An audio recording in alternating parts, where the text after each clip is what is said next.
People can quit anytime they want in business. They can do business with you or not do business with you based on that personal relationship. It doesn't matter how good you are. If you're not building a relationship with people, they can find somebody out there that's just as good and do business with them, right? Or they can find a whiskey that's very similar or just as good or maybe better and buy that. So they have a choice. And a lot of times, when you're in a very structured military environment, especially as a young guy, you don't always have that choice. But as soon as you do get to the point where you have a choice, then that's when you find out who the leaders are, I think, because people will choose to follow you or not based on how you treat them. I've always tried to apply that everywhere I've been. You're listening to The Hot Wash by Born Primitive Tactical. I'm Bruno Fallon. I've spent my 4-decade career in some of the most elite units in the United States Special Operations community, where I learned that elite operators aren't made overnight. They're forged through hardship, discipline, and relentless drive. In each episode, I sit down with the most accomplished and innovative leaders in special operations, industry, coaching, and athletes of all disciplines. Let's jump right in. All right, everybody, welcome back to The Hot Wash by Born Primitive Tactical. We have a repeat offender, which we rarely do. We have a very close friend back here because we had such a demand to get Norm on here. So Norm Hooten, welcome back to The Hot Wash. Hey, great to be here. It was fun last time. I'm looking forward to this one. Yeah, man. So we're on some hallowed ground here. 2 Army guys sitting in Fort Pierce, Florida, in the National Navy SEAL UDT Museum. But there's a little bit of backstory. Both of us have a lot of ties to naval special warfare and a lot of cross-pollination. So it's kind of a suitable setting. Plus, if you notice behind me, we got this MH-60 from Task Force 160 here, Blackhawk, and Norm's got a little history with some Blackhawk stuff, as we know too. So Norm, welcome back. Hey, thank you. Great to be here. You've been a road warrior lately. Oh yeah. You're promoting something new that we're super excited to get our hands on. Why don't you tell us about it? Yeah, no, I mentioned it a little bit last time we spoke, but we have bottled our bourbon. So everything we've done at this point is American whiskey, but we're coming out with a Kentucky Straight, and it releases July 4th. I was hoping to have some here today, but I just couldn't get it on the airplane with me, but you'll get some really soon. Yeah. And for what it's worth, love Norm. Planes, trains, and automobiles to get here. He got diverted multiple times and ended up almost driving his entire second leg here. So we appreciate you getting here and making it. And we're absolutely looking forward to this bourbon. If you guys can see on the table here, I've got my favorite, their 12-year, which is something that I love to sip. And it's funny, at Born Primitive, any of my employees know Born Primitive Tactical, sitting on my desk is always a bottle of the Hooten Young 12-year and the rye. And it's funny, I'm away this week, so when I get back, I'll probably be restocking because I know they're helping themselves right now. We might be able to help you out with that. Yeah, buddy. So hey, let's talk about, since we're here on this hollow ground. I did a podcast with Rick Kaiser, who is the CEO of this museum. You and Rick have some history. We do. Yeah, we go back to our when he was in Red Team or Red Squadron now, I guess, and I was of course a C Squadron in the Army SMU, and so we were on the Jort cycle together. We got to train a little bit, and then we went to a very special place in all of our hearts, which was Mogadishu, Somalia, on October 3rd, 1993, and where Rick accounted for himself very well, and the rest of his guys as well. Yeah, and it's funny because you watch the movie Black Hawk Down, you read the books and everything, and the team guys aren't really even known that they're there, but I believe you had 5 of them, right? Yeah, so 4 or 5. So yeah. And all great guys, and they were there for sure, and they were doing what they do. Yeah, they did, and just a great bunch of guys. But so you and a lot of people that are not in the SOF community, especially if they're not in the JSOC community, don't realize how much you cross pollinate with the other services. One of the biggest thing for me being on the 160th is my customer was at any point in time Army, Navy, Air Force, or all 3 at one time. But you've got a lot of history with those guys. I mean, I do, man, and I loved it. I got to work with them. I was privileged enough to work with them on a lot of occasions. We would go up there and do water ops with them and stuff. And I always look forward to doing it. We'd bring them down to Bragg and train. So really, there was a time when I first got to the unit where we didn't train very much together back in the days of Marchenko and Beckwith, and right on the tail end of that, they were a little, could have been maybe a little adversarial, but as as the younger guys came in and we started to work more together in JSOC, it really became almost like one hand in a glove, So that was a really good thing about the JORT cycle, which is the Joint Operational Readiness Training cycle, where they paired you up with the same guys from 160th, the same guys from the Rangers, same guys from the SEALs every time. But I had close friends there, still have close friends there. Actually yarded in with Red Team. That's a story unto itself, but great experience, and I always loved it and loved working with them, loved the guys, and have a lot of respect for them. They got obviously a storied history and very, very proud tradition in naval special warfare. Yeah, Rick was just telling me, and I did not know this. I had always thought that the history started with the OSS, the Jedburgh teams and all that moving forward. But the one thing he mentioned, and it's a fact now when you look at it, is post-World War II and between Vietnam, Rangers, Special Forces, everybody deactivated and then reactivated, whereas the naval demolition teams, which became UDTs, which became SEALs, have always been in existence. So Rick is telling me that in terms of lineage, they're the one component that has never been deactivated and gone away. And I never knew that. Yeah. I'm not really up on my naval special warfare history, but I remember when I was a young guy in training, when I was going through the Special Forces Q course, and actually had some naval special warfare guys with us in the Q course. And I think at one time, and Rick could probably, clarify this, but they all went, UDT and SEALs all went to BUDS together. And then it was kind of like randomly assigned after that. When you graduated BUDS, I think, you would either be assigned to a UDT or a SEAL team. And I think UDT is now a naval EOD. Is that yeah, right? They've got EOD. And then the other thing that I saw in my time, when I was actually with Naval Special Warfare as liaison, is when they stopped having the SEALs drive the boats and they started the SWIC program, which are the dedicated boat drivers. And they're embedded at all the Naval Special Warfare units now, which freed the SEALs up to be operators, brought in a selection of guys that specifically drive the boats and do other things as well, too. So yeah, now typically you have the SWIC guys, which might be driving ground mobility vehicles, driving boats, things of that nature. You've got the SEALs, which are the operators. And then embedded with them is you have EOD guys that go through operational training to be able to work live on target. So it's, they have a within their own community a cross pollination, which is pretty interesting. And I think all the services have gotten to that point right now. I mean, I can't tell you how many times I was flying a 20-man element, and of that 20-man element, only like 12 or 13 guys were actually squadron operators, and the rest were technical trade people that were doing, whether it was, traditional, whether it was a soft medic or an EOD guy, but then you started getting some of the electronic warfare skills and stuff like that. So I think as we fight a more experienced near peer threat, we have to add all the tools in the trade, and the guys can only do so much. So it's gotten interesting. I mean, yeah, I'm sure they've been busy the last 20 years or so. So yeah, and it's not going to stop with what we see in the news today, right? No. So it's business is good. Business is good.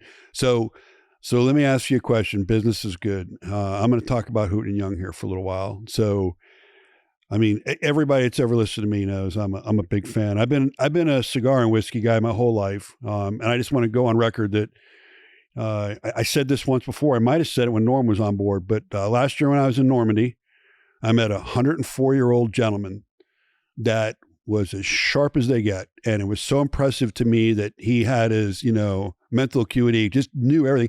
I'm like, how are you doing this? What is he doing? I'm like, what's your secret? And he looked at me and he said, since age 72, he has had a cigar and a glass of whiskey every day. So I guess that debunks a lot of that. Yeah. I don't know if you ever saw I think it was Johnny Carson with George Burns. And George Burns was a whiskey and cigar smoker until he died. I think he was over 100 years old when he finally passed on. But he was in his 90s, and I'm probably going to mess this up a little bit, but I think Johnny asked him and said, so you smoke a cigar and drink whiskey every day? He goes, yeah, my doctor tells me not to do that. And he goes, well, who's your doctor? He goes, well, he's dead. So he outlived his doctor. He outlived his doctor. Yeah. So a good one there. So there's something to it. Yeah. I mean, you can debate it all you want. Everybody knows I'm a human performance guy, but I work and train as hard as I do to have my pleasure, and that is one of them, and I love them. It's no different than eating a pizza every now and then. How's Yeah, that? I think it's a balance. You got to live, right? I think you got to live. Man. You got to Yeah. balance. Yeah, you right? got to have quantity, but you also have to have quality thrown in there every once in a while. Yeah, I just this past Friday I was just at a memorial for a legend, a guy that you talk about a career. Mike Welch was 1st Ranger Battalion, 5th Special Forces Group, A Squadron, and then was a 160th MH-47 officer, and was actually my commander for a while. And he recently passed. But you know, when you have a guy like that go, you gonna toast with water? You gonna? I mean, no. And I knew Mike. Mike went to the Special Forces qual course with me in Class 7-81 back in when Major Howard was the commandant there, and he was a hell of a guy. Yeah. Mike. It surprised us all with losing Mike, and it's one of those awakenings that, you know, as we get older, that we start to lose these guys, and we still don't know the exact. You know, I still think it's fucking COVID stuff, but whatever. I'm not COVID the disease, COVID the freaking vaccine. Yeah, that's could be. Yeah, but nobody knows. It wasn't studied very much. So. No, it wasn't. And that's crazy. I had a medical doctor that I fired that you know, I'm almost 60 and I do take testosterone, and he told me that when he was trying to get me to take the vaccine, he's like, "Will you take testosterone?" I'm like, "Yeah, it's been studied for like 35 years. COVID, these vaccines have been studied for like 35 days." Yeah. So, and so I got a new doctor out of that too. Yeah. So I'm on George Burns's. Yeah, on the George Burns theory. Yeah. So so you're on a world tour. You promoting the bourbon, and what other good things does Hooten Young have coming? Oh, well, we've got of course the bourbon. That's been our big push. As you probably know, getting that across the finish line is not easy. You got to go through a lot of regulatory stuff, and then getting it bottled and on the shelves, and doing it in a timely manner is challenging. But our team is awesome. It's good to have Courtney back, by the way. Man, if she listens to this, man, great to have her back. Sarah's awesome, but court's court. So, yeah. Yep. And she's been with us since day one, so it's good to have her back, and look forward to having her back on deck. So one of the fun things is Norm comes walking in here, and I'm just praising how much I like his bourbon, and he's wearing a pair of our Recon jeans that I made him try. And now the word's getting out because one of Norm's good friends that I've actually met reached out to me. He says, "Hey, you guys were talking about these jeans in the podcast. I got him in them now too." So it's going to be these jeans are a game changer, man.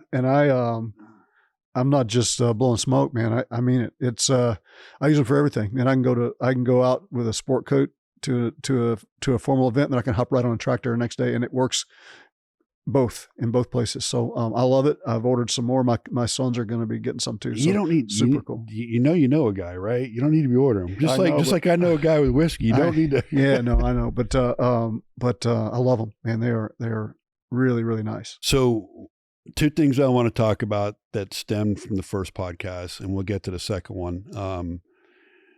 We're sitting here with this beautiful Blackhawk behind us. If you guys don't know the history here at the Navy SEAL Museum, this Blackhawk is, I believe, the only actual 160th SOAR aircraft that is in a private museum. All the rest are fakes with add-on stuff. And this Blackhawk was actually on almost 27 years of service, real-world hostage rescues, multiple missions. But the reason I'm referencing this is we talked about maybe doing a Night Stalker cigar. So we gotta get you. Hey, that's an easy lift, brother. Yeah, man. I just don't want to misappropriate anybody's culture, but all you got to do is say the word, we'll pull a trigger on it. Yeah, I think for everybody that's listening, that's a TF-160 guy that knows Norm's background and has smoked his products. Like, oh my God. I'll tell you my 2 favorite, if you don't know it, and I'm torn, is I love the Operator and I love the Modus. Both big afternoon cigars, and I love them, but we got to get you a Night Stalker cigar going. That's easy, man. Everything that we do starts with a story, and then we build the product around the story. So, we did something similar with a friend of mine from Red Team, actually, that I would send him cigars, and he would say, "I love the cigars, but you're not giving the Navy any love." So we did a Neptune Spear cigar for him, and it's an awesome cigar.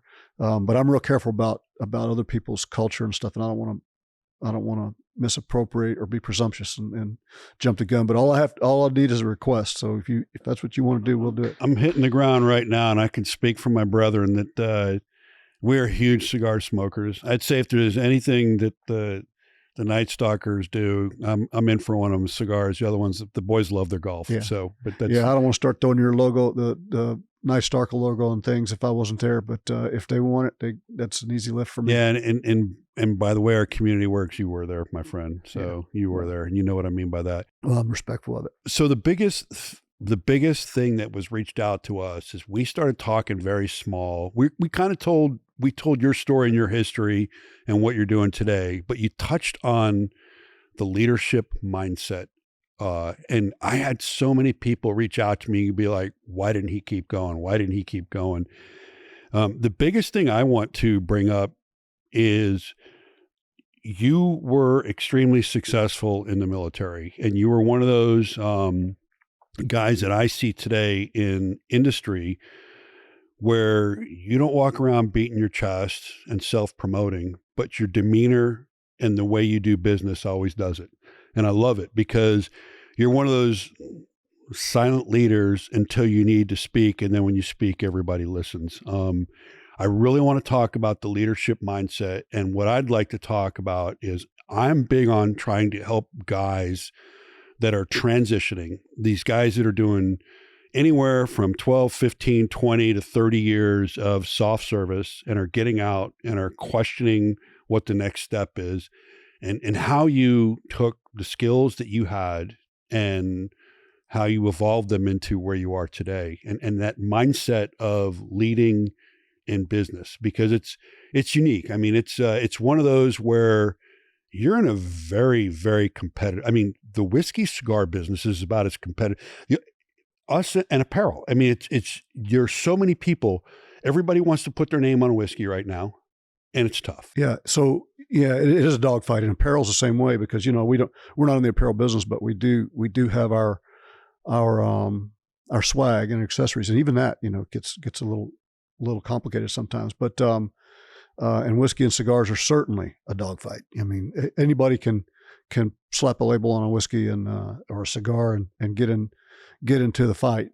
But how do you do it, sustain it, make enough money to make it worth your while? But, going back to the leadership thing, I was very, very, very fortunate. And we mentioned this the last time we spoke to have been mentored by some of the greatest, special operations leaders of their generation, the Vietnam veteran era. And then growing up as an SF baby in that community, there's things that stood out to me. It's like a lot of places I saw, not knocking other places in the military, because there's a time and a place for every style of leadership, right? There's no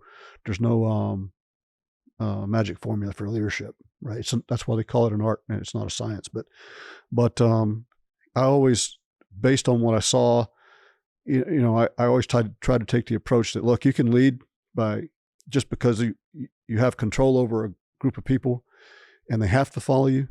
They will follow you a lot of times because they're afraid of the consequences if they don't.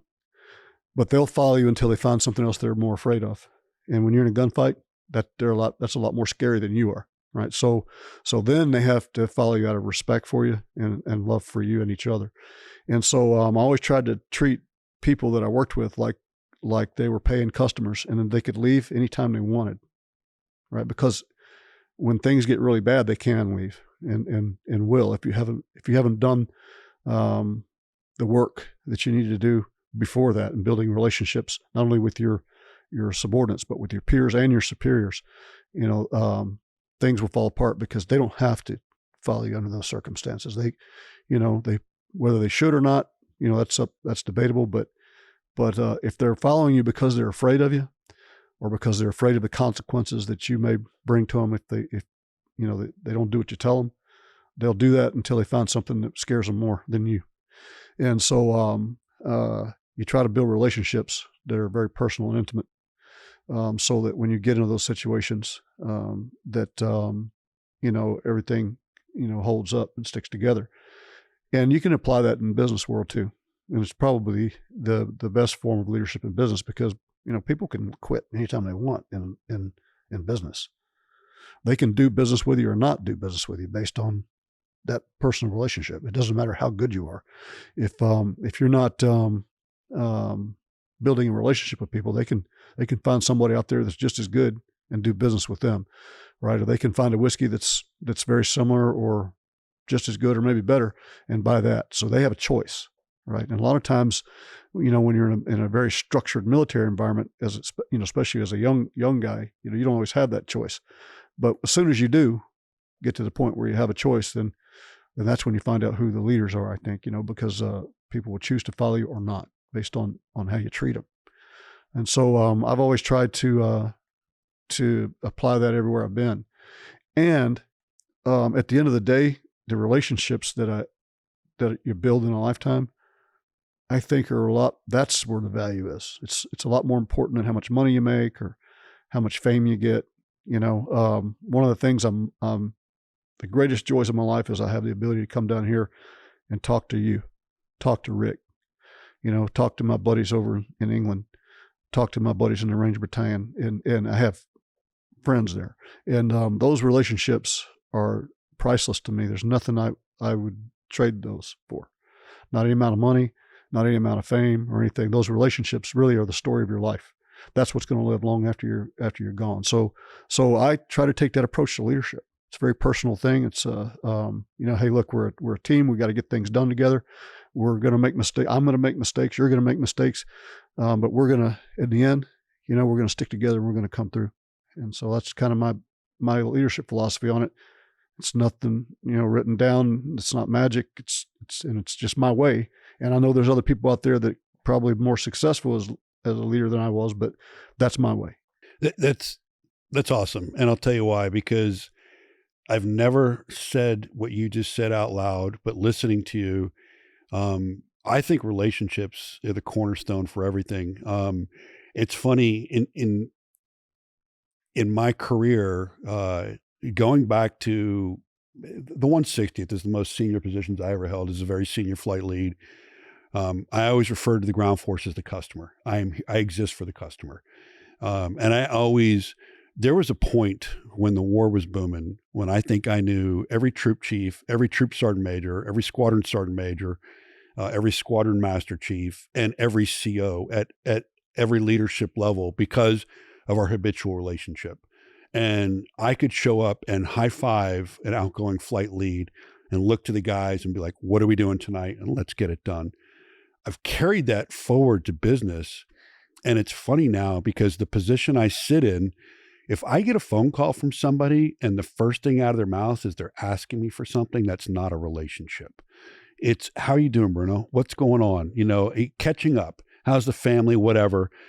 That's a relationship to me. And that's how I think I am also building it without really thinking it through. What you just said is that I actually care about who I work with and I care about my subordinates deeply.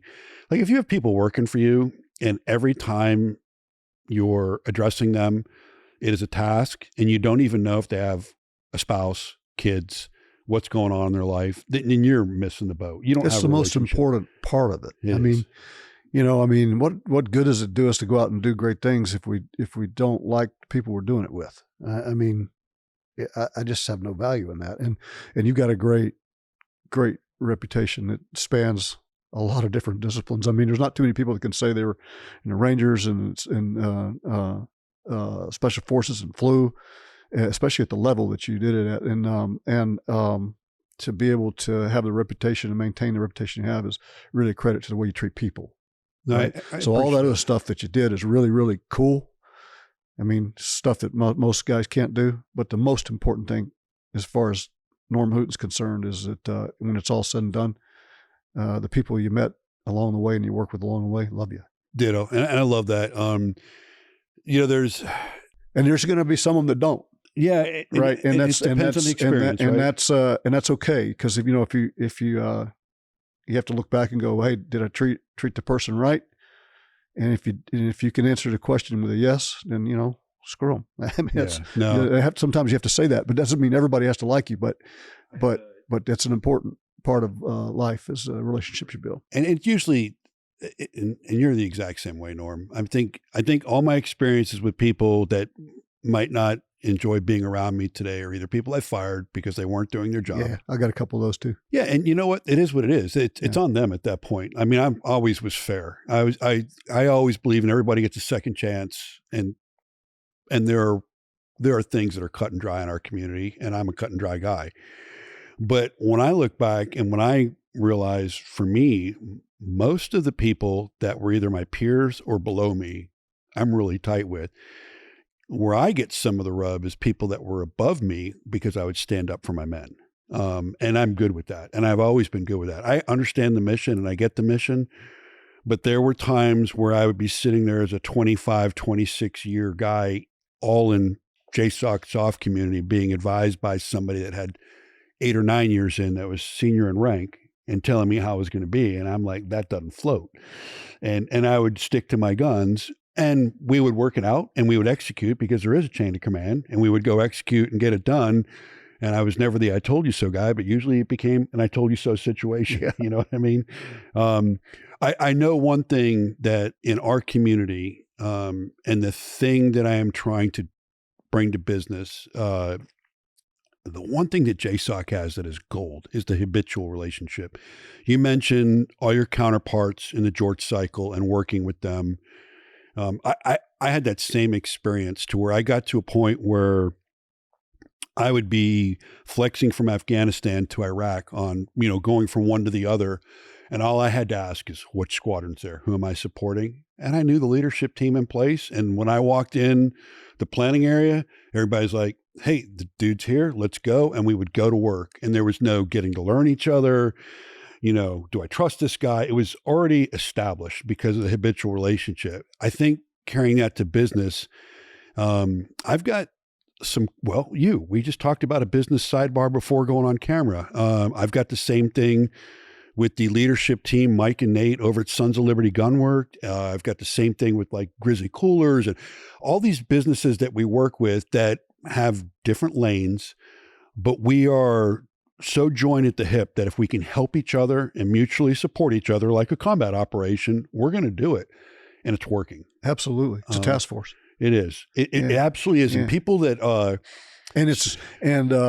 once you establish that, obviously it's very powerful in a military setting, but in business, it's equally powerful. It is. And so that task force is extremely important. Even you may not be in the same line of business, but you can be mutually supportive and be better off on both sides by doing it. I think that's extremely important, and it's something that I think is going to be very beneficial to Hooten and Young.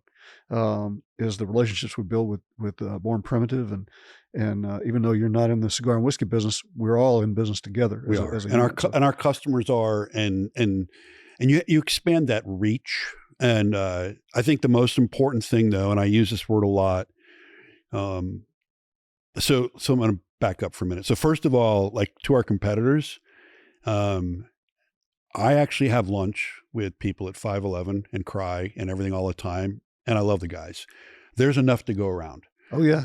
Same in whiskey. There's enough to go around. I go into a whiskey store, there's 1,000 bottles on the shelf. Yep. And a couple of them are buddies of mine. And man, those are my allies. They're not my competitors, right? Yeah. There's enough to go around. And oh, by the way, Cry, I wore your pants for 20 years in combat. They fucking work. I'm building something for a different customer for human performance now. 511. You don't have to have just one pair of pants, man. You don't. Right? I mean, so there's enough to go around. So if you have that attitude of there's enough to go around and you don't have to throw your other businesses under the bus, you're going to be more successful. Just outperform them, outpace them, build a better mousetrap, and have the relationships. The biggest thing for me, though, if I'm going to do business with you, is your ethos. What is you as an individual, and what's your business ethos? And if we're on the same page, like we are with Hooten and Young, like, we will not do business with anybody that is, not about the flag, the military, law enforcement, the basics in our country. We support our nation first. And if you've ever been involved in a campaign for like defund the police or something like that, you're not going to work with us. Not with us either. So no, we're I drank the Kool-Aid of the USA a long time ago, brother, and it's done. So I'm in, all in. Yeah, all in. And if anybody's not, then we're not going to do business with them. Yeah, it's. I mean, we live in the greatest country in the world.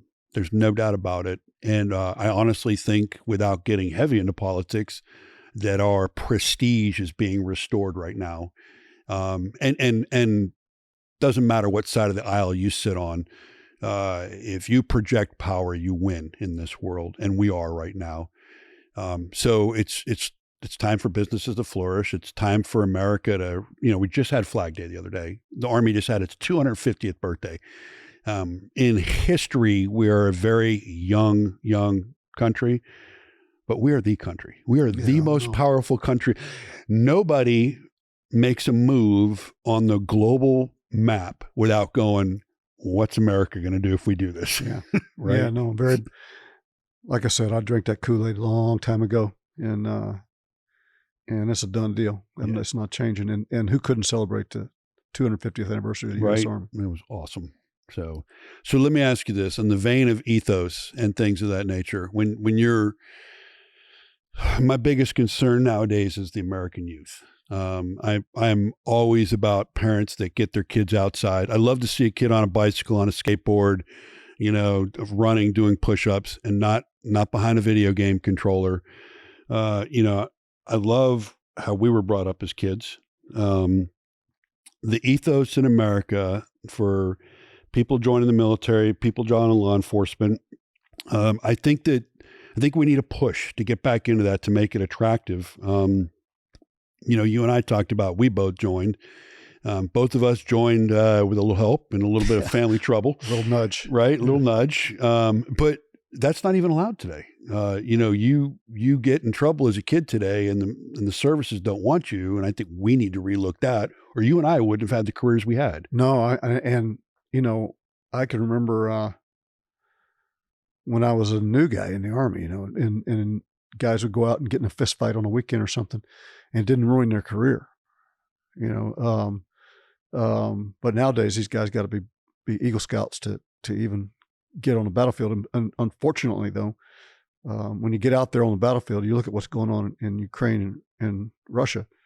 There's not Eagle Scouts out there on that battlefield, buddy. No, there's not. Those are. I think the Russians are up to almost 1 million casualties at this point. That's not an Eagle Scout game. No, that's a street fight. So, and you hope that the first fight that a soldier gets into isn't a life or death fight. Right. That's not the time to find out if you got it or you don't. So it's funny you bring that up. I'm going to go back to 1982, going through 1st to the 75th Ranger Indoctrination Program down there in Savannah. And we had a weekend off, and we got in a barroom brawl, our whole class. And we got brought in, and we were asked one question: did you win or lose? Yeah, right. And we won. We dominated. And guess what? We were all still in the program. Yeah. And we just moved forward. If we'd have lost, I bet you'd have been gone.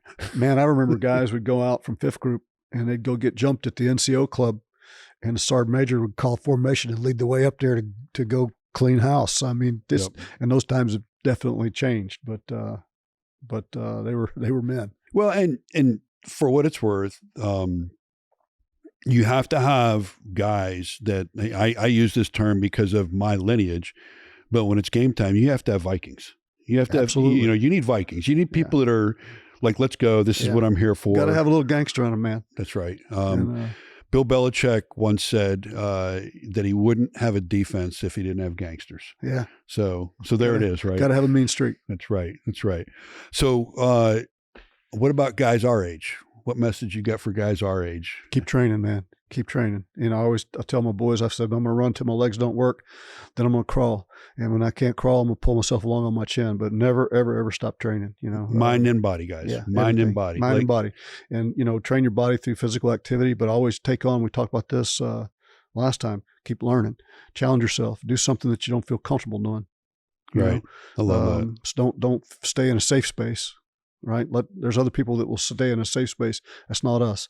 And if you keep pushing yourself physically and pushing yourself mentally, challenging yourself.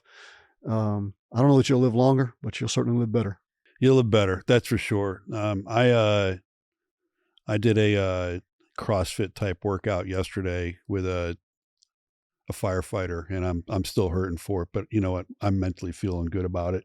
But it's one of those, keep challenging yourself. And the biggest thing I'll say is keep challenging that brain, because I think a lot of us get out there and we'll still do the run, swim, whatever. But if you're not moving that brain forward, and whatever that takes, but the creative process, we had Rick Kaiser on here earlier, and he described how he did some historical documentation and wrote a book. And it's not even about him. It's about SEAL History as the CEO of this museum. But he did it during COVID because he was not being challenged mentally. So he wrote a book, and then he reached out to, Jack Carr and Admiral McCraven and said, how do I get this published? And now it's a published book. So it's kind of interesting. Yeah. I don't know if I have the endurance to ever sit and write a book. I'll just keep doing what I'm doing, stuff like this. But I'm going to challenge my little brain differently than that, because I know I don't have my ADD would kick in about 2 lines into that. But it's to find those ways that and everybody's unique, but find something that challenges you, that excites you, because that's the kind of people that we really are and always have been. If you look back over your career, I'm going to be a Ranger, I'm going to be an SF guy, I'm going to be a pilot. And then you just transition from one thing to the other. Now you're doing something different, but I don't look back and go, oh, that's who I am. Because once you do that, I think you're done. You're dead in the water. It's what you did. It's what you did for a brief period of time in your life. It's not who you are. It's what's no next. matter what it was. Right. If I was in the Army SMU, I'm not going to live on that. I'm going to continue to go on. And next thing I'm going to be is a pharmacist or a business guy or whatever. You should always be looking for the next mountain to climb. And because that's who we are. It's who you were when you were a kid. It's what drove you on the path that you're on, or were on, and are still on. Hey, this is Bruno, and you've been watching the Hot Wash by Born Primitive Tactical. Please don't forget to like and subscribe our podcast, and thanks for watching. Now back to the podcast. So one of the things that just sparked this in my mind since having you on last time, I just did a podcast with Dr. Chris Free. He is the one that wrote the book Operator Syndrome. He's got 3 decades in mental health, and he's the one that basically did the definitive studies on blast effect to the brain, which you're near and dear and know about from breaching and all that kind of stuff. But it's pretty interesting because we are probably only about 40 miles away from the Warrior Health Foundation, which is a group that provides hormonal treatment for people that have operator syndrome. And it all ties together because you and I were talking about this last time. We were talking about the effects in the body and all that. And it sparked me to get Chris Free. I did not realize that his book was a definitive study out there that actually shows the hormonal imbalance and what's going on with the body. And here's the crazy tie-in. Guess where Chris Free worked for 10 years before he couldn't take it anymore and moved away? The VA. Oh, wow. Where was he at, He was pretty far up the food chain, and I know that when he started bringing up the fact that the blast injury and the effects on the brain was different than PTSD, that his piece of it is that the VA is tied so much to PTSD because PTSD is tied to big pharma and medicine and the treatment of it, that his own people at the VA started squashing him. So he broke away and went on his own. He's currently out at the University of Hawaii as a professor, but he's got 30 years of documented stuff, and he's been away from the VA for a while and talks. The book is an amazing read, but it's interesting because, and I've said this on other podcasts, is the VA is there for us. It's not there for big pharma, and it's not there for healthcare, and it's not there for money, but yet they want to hold the ground on PTSD because that is tied to big pharma and medications, and does not want to acknowledge that guys that have been around blast injury do have, the white spots on the brain that we see at Walter Reed and all that. And where it gets really interesting is even our own community on active duty is pushing back on some of this because they're worried about recruitment. Yeah, and not to bash the VA too hard, they are really kind of tied to evidence-based medicine. So they're really good at applying stuff that's already been studied for a long time, but they stay in those lanes, and they're not the best at going out and looking at creative solutions to problems. So, I, having been in a VA as a clinical pharmacist, I kind of know why they're stuck where they're at. That they don't step outside of the lanes of evidence-based medicine. So they stick to stuff that's already been studied, and they do some research, but they are really chained to the stuff that's already been tried and proven. Yeah, my concern on that though is, and you have this whole era of operator now, and I always use my first 20 years. In my first 20 years, we had Grenada, Panama, Desert Storm, Mogadishu, some other little things, things that went down like El Salvador, Haiti, stuff like that. But it's these little well, you get to 2001 and you have this culture, like my next 10 years and some guy's entire career is heavy, heavy combat rotations, and the environmental exposure, the blast injury, from the amount of reps and ops and the living conditions over there. I think that the guys that are from that era, and I know plenty of guys that came in because of 9/11 and were in the SEAL teams, in units by 03, 04, and they're at 20 years now, and of their 20 years, 14, 15 years of it was heavy pumps. Oh yeah, guys came in and retired. Yeah, in the same conflict, and you gotta wonder with that. I mean, we all know about the divorce rate and stuff. We see the suicide rate, which is horrible, but you gotta wonder the effects on health. And that that's the thing. I bring up Mike Welch. They don't know what happened. This guy was healthy, really healthy, and just and I just wonder, like, we have these people now that. Well, the average age, I think, is 78 years old, the average male. And we have all these operators that are dying in their late 50s and early 60s. Yeah. And these are healthy guys. Yeah. So it's kind of unique. Yeah, no, it's really, of course, that's why I went down a rabbit hole I went down for so long. It's like, you have those guys, and then you have guys that go on to live long and happy lives, and both of them stood on the same meter of ground for 20 years. So what's the deal? And again, I think we talked about this last time. You could go down a long and confusing rabbit hole over that. And no, we did, and it's for those. I'll reference it now. I mean, you can go back in and see our prior podcast, but if you want to hear more about that, we talked about that at length, and it was actually eye opening and interesting, and got me doing some reading. The other thing that you brought up on the last one, I don't want to beat it to death, but I love the analogy, which I'd never thought of two guys being on the same target and having two different experiences. And both of them are true. Both of them are true. And the greatest way to put it in perspective as to what I'm saying is, you made the comment, and this is the one that stuck with me and got me actually talking to other people about ops who are on, like, for their perspective is, there's the one guy that thought he was just fucking laying steel, and the one guy that thought they were just getting the shit shot out of him. Yeah. But both of them are true. Both of them are true.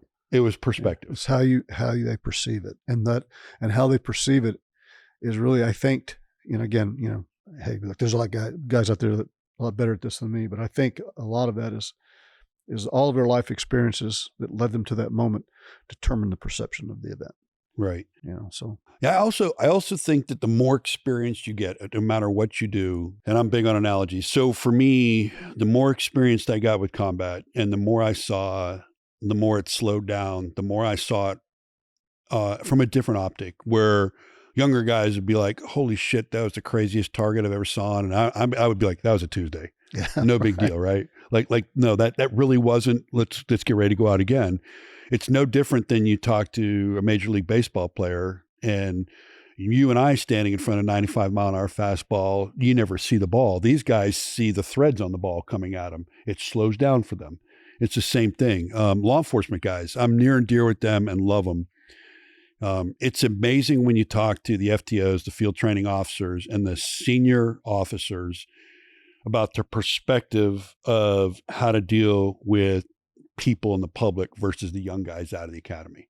I think that transfers for all of life, that the more experience you get, the more balanced you get. And the more, what's the saying, take a wrap off, the more you can take a wrap off, but you got to get there. Yeah. Right. And that's the big thing is, a lot of guys right now, in the soft community and in the law enforcement community that I'm talking to are leaving at the, 6 to 10 year mark. Some of it is because the world's changing and leadership's changing and stuff like that. Some of them are looking for the next best thing, which I never fault them for. Like you want to move on, you want to do something else. Any one of those guys that I've ever talked to, though, I'm like, if you haven't gone to JSOC and tried that next best thing, that needs to be your step. Do not take a look at that community, because what's going on in the rest of the community until you get there, it's the difference between semi-pro ball and pro ball, if you ask me. Yeah, for sure. It's a warfighting machine. It is. And a lot of stuff that in tactics, technique, procedures, equipment eventually filters out to the bigger community. So it's really, really a great place to, one, focus resources and figure things out before you start trying to, relatively, it's a lot cheaper and easier to do it with a smaller population of people than it is to try to implement something in a big army. It's a great place, and they are a warfighting machine for sure. Yeah, there's no doubt that all our national leaderships for, I don't care how many presidents you go back right now, it's not like when you and I came in and we had to do CAPEXs because nobody knew what JSOC was. I can remember going up to Aberdeen Training Facility and doing these freaking CAPEXs either once a quarter, once every 6 months. You're like, who's it for this time? Oh, it's SecDef. Oh, it's this congressman, whatever. And they're like, why? Because we're selling a capability. Done many of them. Selling a capability. Yeah. Now those days are like, I don't even know if they exist anymore. I think the last CAPEX I saw was the Army's 250th anniversary marching, right? Right. That was awesome. But no, it's now they know, and now they can grab it. And I always just wondered, like, why an operator wouldn't be enticed to go take that next step before stepping out. Now you are getting guys, younger guys, and I saw this quite a bit with the SEAL community at my last assignment. You're getting guys out at the 10, 11 year mark that want to do something personally for themselves. And it's crazy. They're getting into business. And I'm like, I support it. I'm like, hey, absolutely. You've done your time. You're in that, you're in that less than 2% of America, and you're in a way smaller fraction because of where you served. But, and they're getting out, and it's crazy. I talked with Scott Miller about this, about seeing guys that were not officers, seeing guys that were mid-grade enlisted guys, taking off and doing some great stuff. And I think some of that is because of the foundation they got out of that tier community. Yeah, no, for sure. And they're bright guys. I know when we first started, and both of us in that community, there wasn't a big, what I call an alumni network outside the military. I used to look back at like the British SAS, and when those guys would retire, they would automatically have a place to go work because they had been around for, since World War II. So they had people that had built businesses or were working in corporations that, where they could say, hey, come on board, we'll hire you. We didn't have that, but now we're getting there, or we're there, because I know that there's a lot of us that have gone out and started businesses or are working in major corporations. So when our brothers and sisters get out of the community, most, if not all of them, will have a place to go. And that's a good thing. That wasn't the case always. No, you need that alumni and that network. And I actually, and I know you do too, but I think it's great also for us for business networking, because again, somebody that is a trusted agent that and I meet people on reputation. I mean, you think about it, our first connection was reputation, and you may not have been on target with them, but the reputation carries weight. And then when you meet the person, I do the same thing every time. I do my assessment, and I'm like, yeah, this is our kind of guy. Back to Ethos, and move forward. And it's interesting because I get calls now from people that have absolutely fucking nothing to do with anything with apparel, like not even. But I listen, and I'm like, What can I do for you? And sometimes it's as simple as me connecting them with somebody that can take care of them and just being a pass through. Sometimes it's like, I want to get involved in this. And I think that's a win with the alumni. So my message to anybody listening out there, number one, it does matter how you leave your unit. You do want to leave in good standing because your reputation is everything. And then when you get out, the ethos you bear. There's something to be said what is talked around the campfire with just the fellas. And there's something that can be said to what's talked about on a podcast like this. And if you can stay in the confines of what's good for the community, and the right ethos, and that ethos is about the same thing you carried when you carried it on target, we're in a good place, right? Absolutely. Yep. I always try to live my life, by these rules. Whatever I'm doing, I try to think about the guys that I serve with and looking at me and going, would I be embarrassed to do it while they're watching? And so, and if that's the case, I don't do it. And two things important, when you're doing business. One, when you're teaming up or partnering with someone, can they do what they say they can do? And are you going to enjoy doing it with them?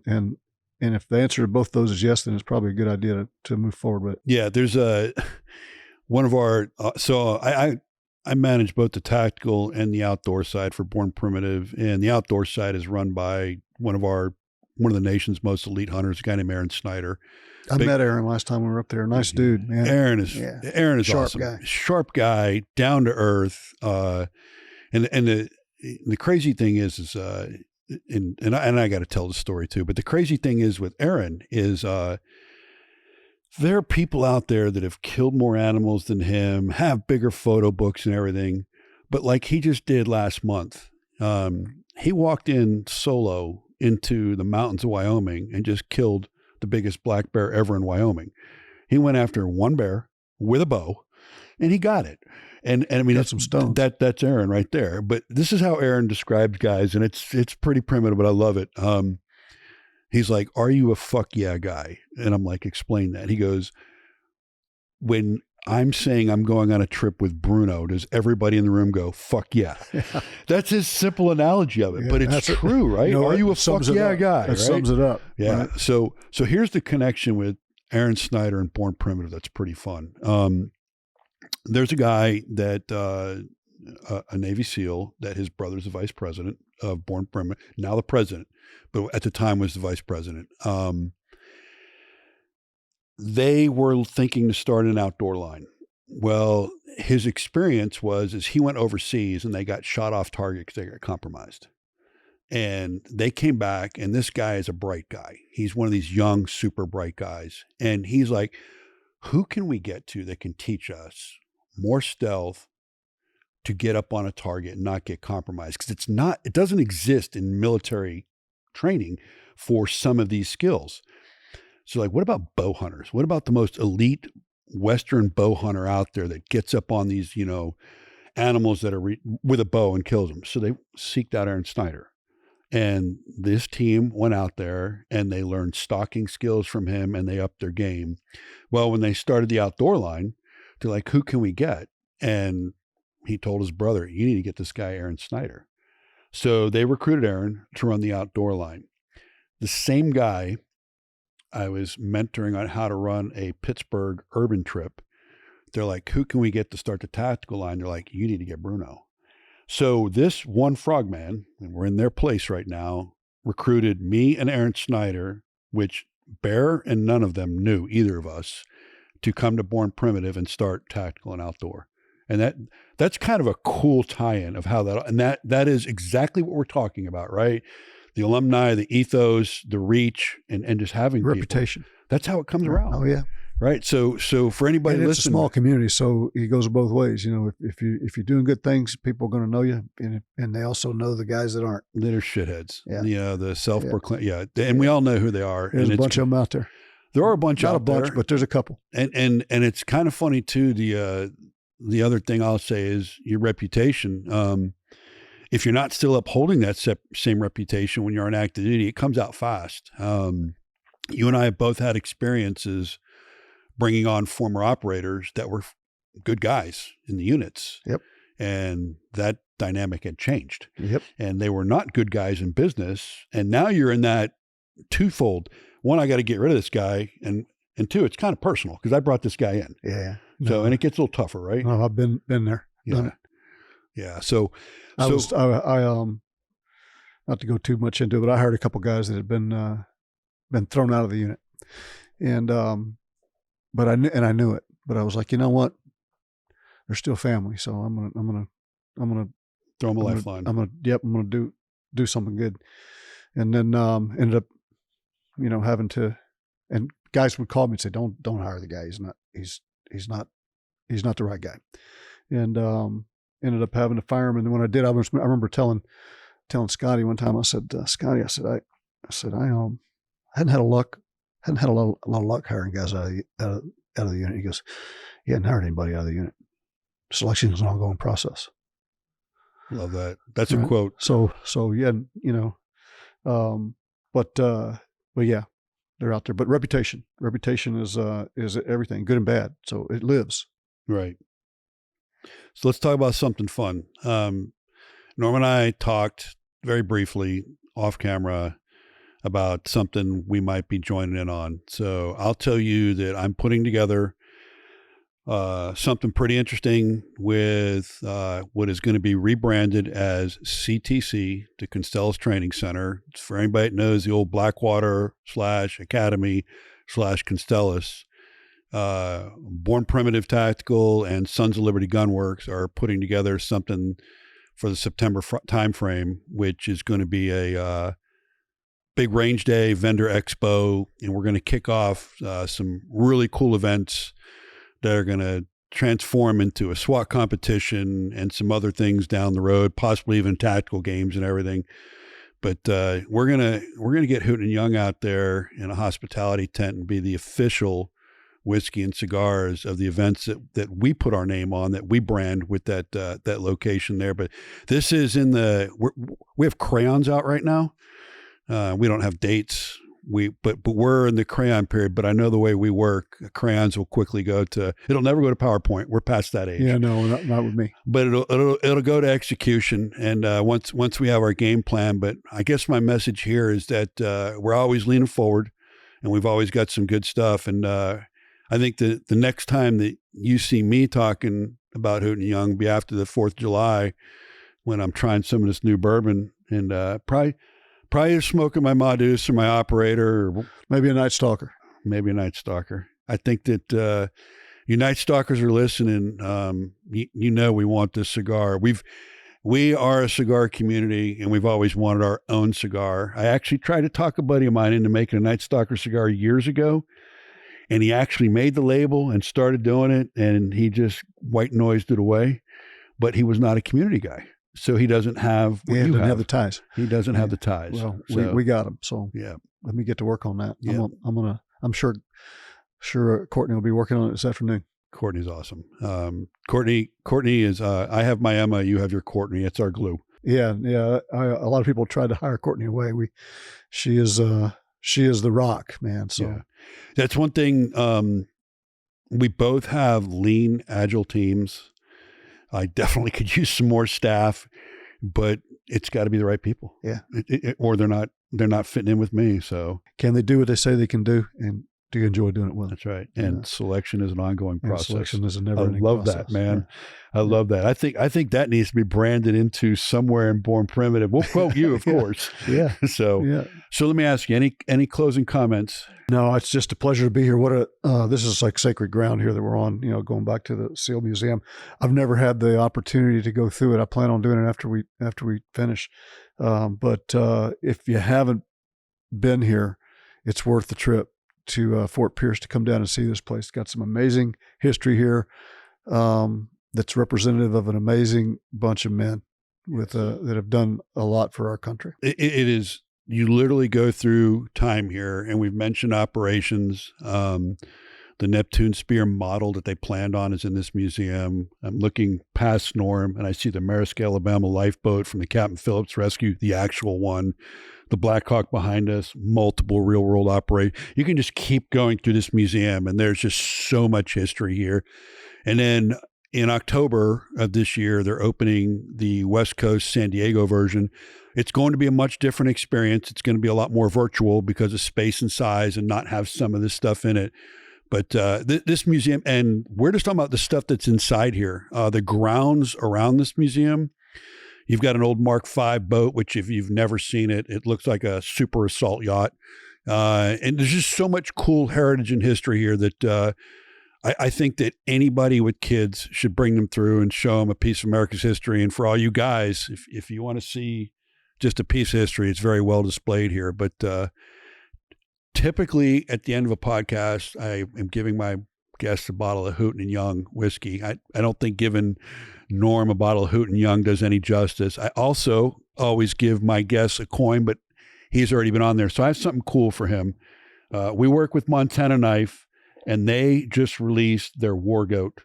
And their War Goat is a blade. It's a tactical blade that they've made, and it's designed for everyday carry or to go on your kit. And I can't think of a better man to give one of these. Wow. Awesome, man. And enjoy.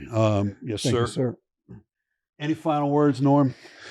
No, I always an honor and a pleasure to be here with you.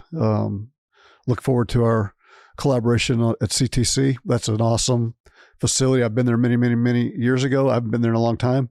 But I'm sure when you guys get your hands on it, it's going to be even more awesome. So, and again, thank you for having me. It is always a pleasure to have you. The wisdom, guys, burn this in your head. If you didn't get anything out of this, selection is an ongoing process. How do you not love that? That's everything in life right there. It's always a pleasure to have you, Norm, and what you represent. I do thank Hooten Young Whiskey for greatly helping and sponsoring this podcast with giving some really cool stuff to our guests. And we get some very unique guests on here. And if you didn't see the first podcast with Norm and I, we talk about totally two different subjects. I encourage you to watch that one because it's really good. You hear about this man, and it's so far our most liked podcast to date. So that will tell you everything. Thanks for tuning into this episode of the Hot Wash by Born Primitive Tactical. Don't forget to like, subscribe, or follow us at Born Primitive Tactical. I'll see you next time.